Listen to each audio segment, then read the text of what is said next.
if you look at the debt levels of Black college graduates now, obviously it's much higher than it would have been back in Dr. King's time.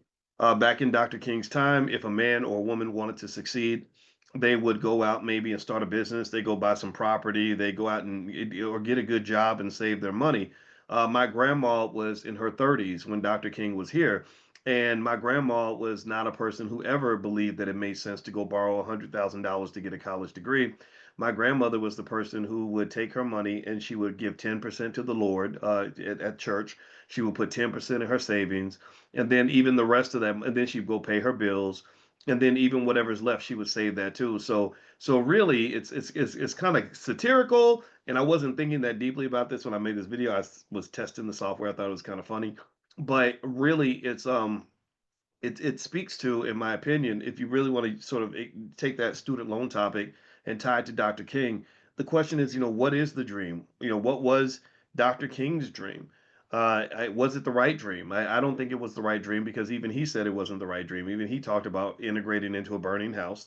If you remember when Dr. King died, he was a very young man. He was much younger than I am. He was 16 years younger than me, approximately, and I think he was just transitioning. And at that time, literally at that stage in my life, I can remember I did a lot of things differently at 38 than I do right now. At 38, I was really enthusiastic about the election of Barack Obama. I really thought that that was going to be just a game changer for the Black community. And over the next probably 4 years of dealing with the administration, I became a little bit saddened in that I did not feel that that was something that was really going to move the needle, and I began to get more hip to how the game actually works. So I remember I sat next to Al Sharpton for many hundreds of hours. I would go to New York, and he'd invite me on his radio station, and I have so much respect for his intelligence. By the way, he may sound a little funny when he talks, but this man is not a stupid man. He is one of the smartest people I've ever sat next to. And remember, I'm a college professor, so I can, I evaluate intelligence very closely.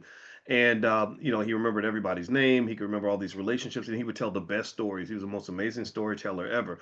But being next to him also made me say, I don't know if this is for me. This really isn't, I thought this was the pathway. I thought the civil rights route was the route for Black people.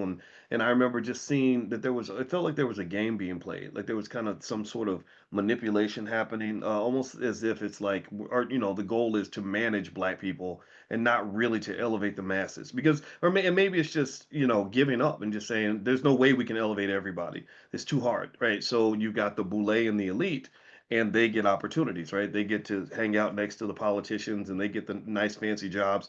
And then my question is always like, well, what about the rest of us? And also the question is, why is it that when I go to a Black neighborhood, I do have this higher probability of being shot than I do if I'm in other neighborhoods? I mean, let's just, I don't know why people were so afraid to talk about that, but believe me, there's parts of the west side of Chicago that you do not go to at night. You ain't gonna be hanging out on Old Block down on the south side if you know anything about Chicago, right? So why is this happening? Why is no one paying attention, right? So that led to my own journey, my own discovery. So with Dr. King, I believe if Dr. King was still here, I think his message would have transformed.